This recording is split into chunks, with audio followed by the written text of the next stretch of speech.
Olá, boa noite. Meu nome é Kennedy Wesley dos Santos e eu estou fazendo dupla com Nicolas Faria Costa. Este é o.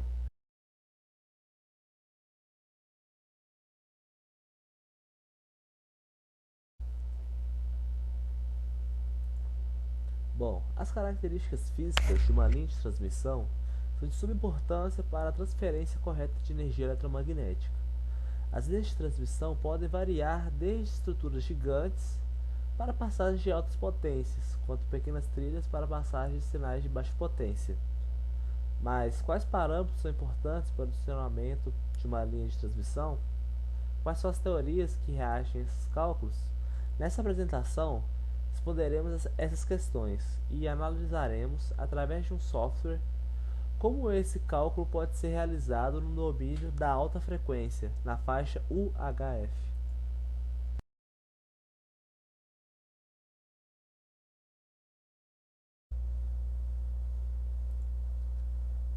O termo linha de transmissão é utilizado quando condutores possuem seu tamanho comparável ao tamanho do comprimento de onda do seu sinal viajante. E, por conta disso, a natureza ondulatória do seu sinal deve ser elevada em consideração. Se pegarmos como base as linhas de transmissões de energia elétrica nas cidades, sua frequência de operação é muito baixa, quase estática. Porém, como os cabos de transmissão são de longa distância e a abordagem da linha de transmissão se faz necessária, é importante ressaltar que as trilhas que interconectam os elementos em placas de circuitos impressos, PCBs, também podem se tratar de linhas de transmissão, como temos aqui simplificado na imagem.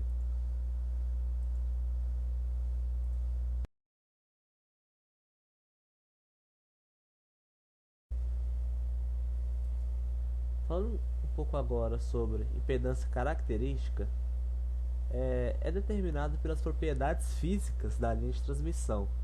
No caso de um cabo coaxial, é uma função do diâmetro interno D1 no diagrama abaixo, do diâmetro externo D2 e da permissividade relativa do isolamento entre os dois condutores interno e externo. Não é uma função de comprimento do cabo. Ele está presente em todos os lugares ao longo do cabo, porque resulta da capacitância e indutâncias inerente do cabo. A impedância característica de uma linha de transmissão é puramente resistiva. Nenhuma mudança de fase é introduzida e todas as frequências de sinal se propagam na mesma velocidade. Teoricamente, isso é verdade apenas para linhas de transmissão sem perdas. Porém, essas linhas não existem na realidade, mas a análise da linha sem perdas é suficiente precisa quando aplicada à linha de transmissão de baixa perda.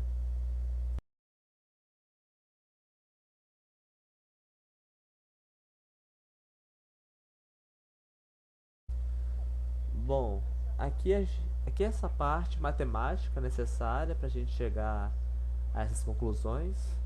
A gente vai precisar de todas as teorias de Maxwell, na realidade todas as equações de Maxwell. É, Como a gente já sabe que são cálculos bastante complexos e que a gente vai usar o software para facilitar no dia a dia algumas ferramentas a qual a gente vai explorar melhor no software que foi sugerido pela professora. Mas antes disso, a gente vai explicar os ciclos de linha de transmissão que esse software aborda. Né? Agora, só falando um pouquinho mais do software TXLine, agora nós iremos usar ele para auxiliar na apresentação de 8 tipos de linha de transmissão. E dentro desse software, ele nos dá aí o dimensionamento de uma linha de transmissão.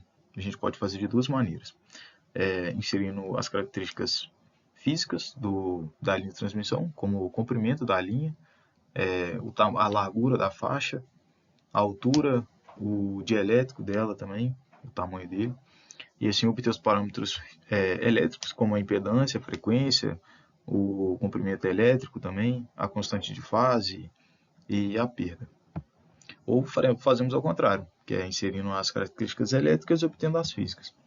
E para isso, a gente precisa de determinar aqui quais vão ser o dielétrico da placa e o condutor utilizado.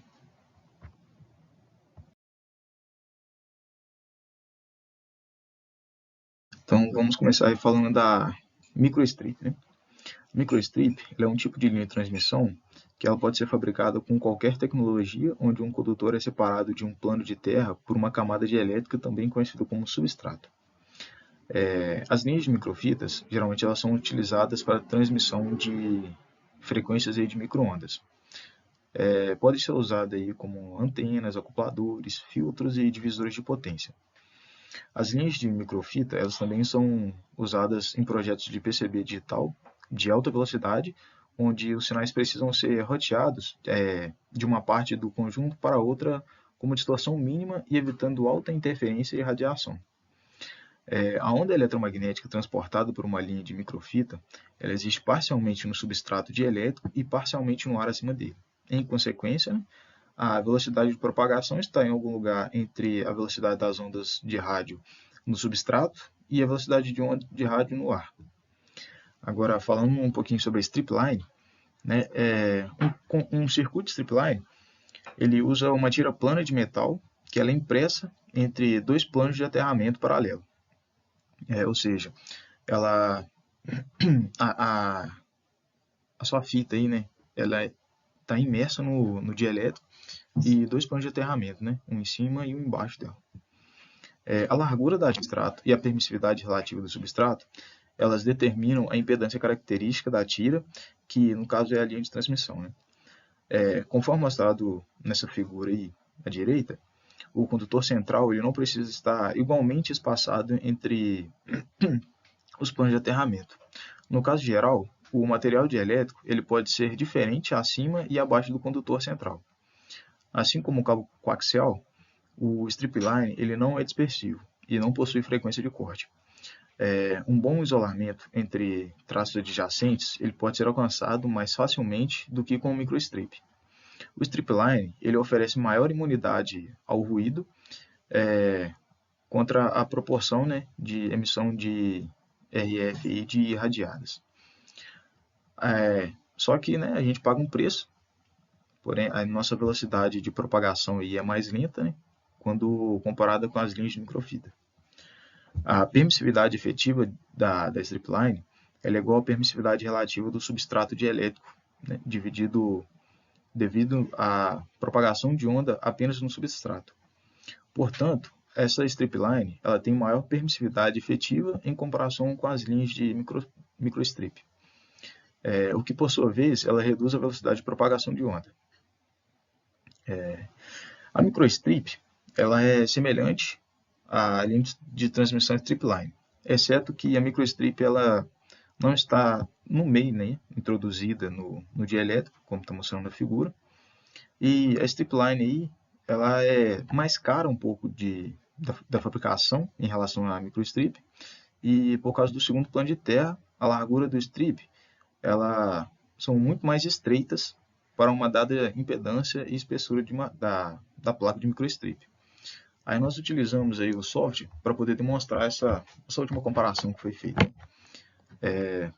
No intuito aí de obter as características físicas de uma linha de transmissão, cuja característica elétrica dela é a impedância de 50 ohms, a frequência de operação em 2.45 GHz e o comprimento elétrico aí de 300 graus. E essa configuração aí foi usada nas próximas também, né, nos próximos cálculos das linhas de transmissão, para ficar meio padrão. E como resultado aí, nós podemos perceber que na microstrip, a largura da faixa de transmissão aí, ela é muito maior do que na stripline. Por volta aí de 0,36 mm na microstrip contra 0,08 mm na stripline. Agora vamos falar um pouquinho da variação da microstrip e da stripline, que são, no caso, aí, as acopladas. Essa técnica ela é geralmente utilizada para rotear pares diferenciais. É a mesma estrutura do stripline, do microstrip regular, Mas o modelo é um pouquinho mais complexo, né, com a adição do espaçamento do traço aí para o par diferencial.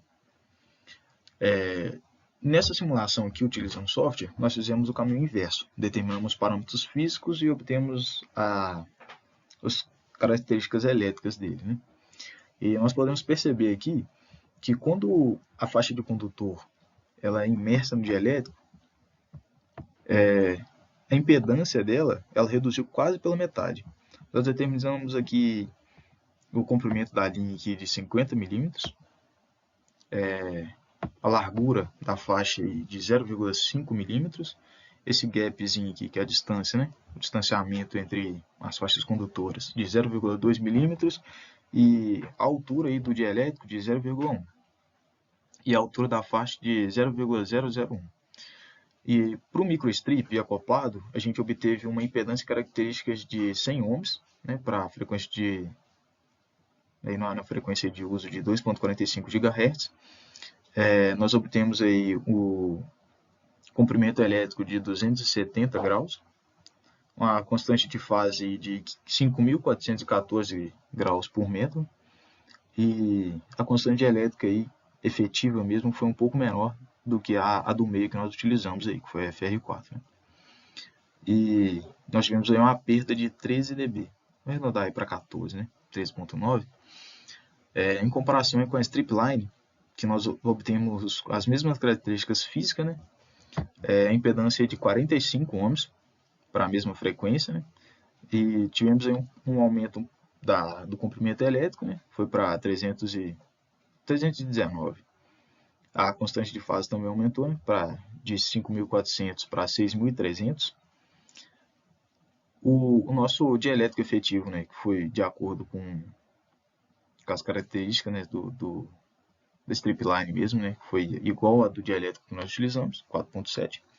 E tivemos uma perda menor em comparação com a microstrip acoplada, de 10 dB, ao invés de 13. Agora vamos apresentar os guias de ondas coplanares, né? À esquerda aí temos o guia de onda coplanar convencional, também conhecido como CPW, que consiste em uma única trilha condutora impressa em um substrato dielétrico, juntamente com um par de condutores de retorno, um de cada lado da trilha, né?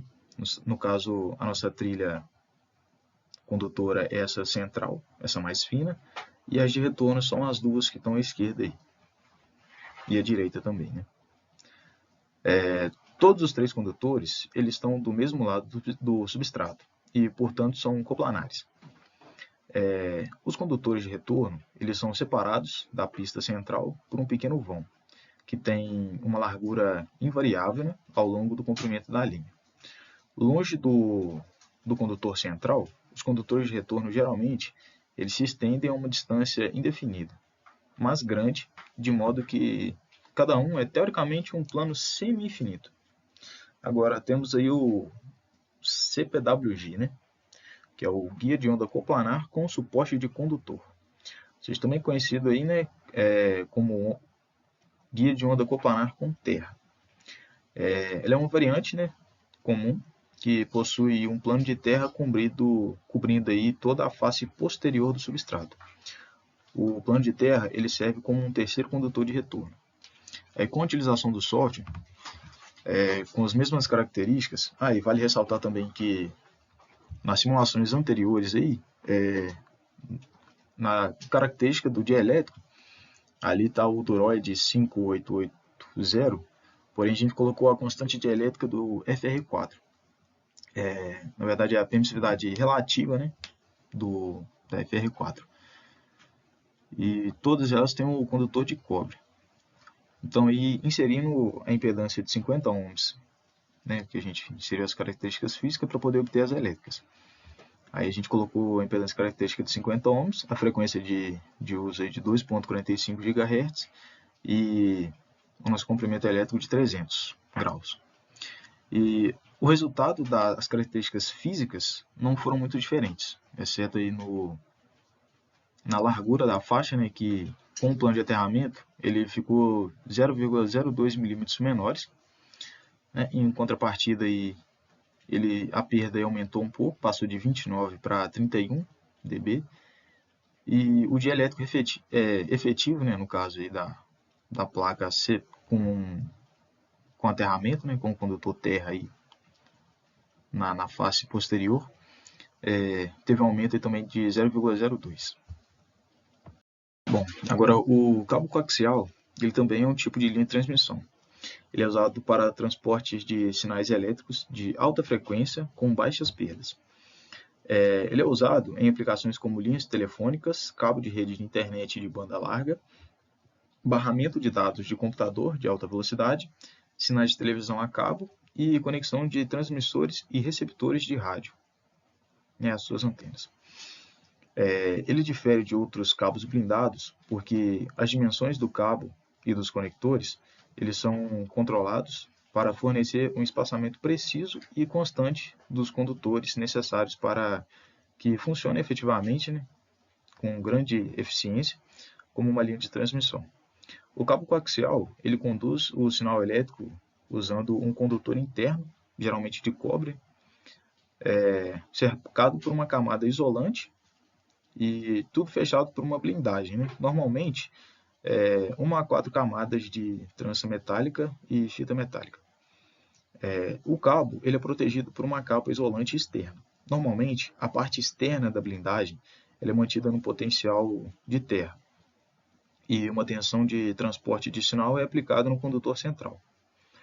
Ao usar uma sinalização diferencial, o cabo coaxial ele oferece a vantagem de correntes push-pull, iguais no condutor interno e dentro do condutor externo, que restringem os campos elétricos e magnéticos do sinal audioelétrico, né, com pouco vazamento do escudo. Além disso, os campos elétricos e magnéticos, fora do cabo, eles são amplamente impedidos de interferir nos sinais dentro do cabo se correntes desiguais forem infiltradas na extremidade receptora da linha. Aqui utilizando o software aqui mais uma vez, né, com as mesmas características aqui do dielétrico, ou seja, o material está separando o condutor interno da sua malha de aterramento aí, né, no caso do seu dielétrico, igual ao do FR4, né, e com as mesmas características elétricas que vinha utilizando aí anteriormente. E obtemos aí um cabo com um comprimento aí de 50, vamos arredondar para 50 milímetros, né? Com o diâmetro interno, né, o condutor interno aí de 0,08 e o diâmetro aí do condutor completo, né, contando com o dielétrico aí de 0,05. Apresentando agora a slot line, normalmente usada em frequências muito altas, essa linha de transmissão ela recebe esse nome por causa da ranhura, né, no plano de cobre, através do qual a componente elétrica é propagada na transversal. Ou seja, essa ranhura aí, né, que chama de slot, por isso slot line. O campo ele é confinado próximo à ranhura, para que a propagação tenha perdas mínimas possíveis. E conforme as linhas de microfita, há uma descontinuidade devido ao substrato dielétrico e ao ar também. É utilizada como linha de transmissão com substrato geralmente, né, uma constante dielétrica em torno de 9,2, daí para maior, a fim de confinar os campos o máximo possível mais próximos aí do slot. Embora possam ser utilizados também como acoplamentos em substrato, né, com constante dielétrica mais baixa. Dessa forma, as antenas aí planas elas podem ser alimentadas com as ranhuras. E para a gente poder, utilizando o software com as mesmas características, né, 50 ohms, 2.45 GB de operação aí, e 300 graus de comprimento elétrico, nós conseguimos obter aí uma linha de transmissão aí de 34 milímetros de comprimento,